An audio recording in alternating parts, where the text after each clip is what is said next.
This is Planet Pulse for Wednesday, December 21st. The moon is in Scorpio today. I'm Jeff Jower.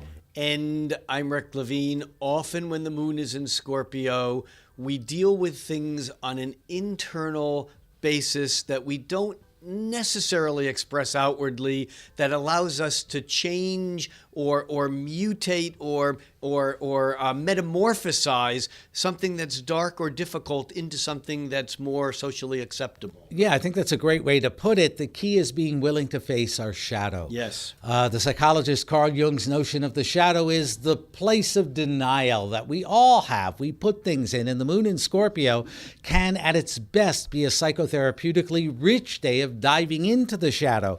But today is also the last day of fall, which might have to do, at least here in the northern hemisphere, last day of spring in the southern hemisphere, with finishing some things. Yeah, I think there's a sense of that urgency of knowing that something's ready to change. And I think it's heightened by the fact that early today, Venus forms a sextile with Uranus, which is the planet of urgency, in the sense that Uranus is like lightning, meaning that when something happens that's Uranian, it's happening right now. And so that Venus sextile to Uranus, I think, heightens our desires for getting something in the moment, which is a little bit different than the longer range, deeper diving that happens with the moon in Scorpio. Yeah, absolutely. There's quite a contrast there, because with the moon in Scorpio, and I have one, there's a tendency to take things very personally, to resonate deeply with them in ways that aren't always the friendliest.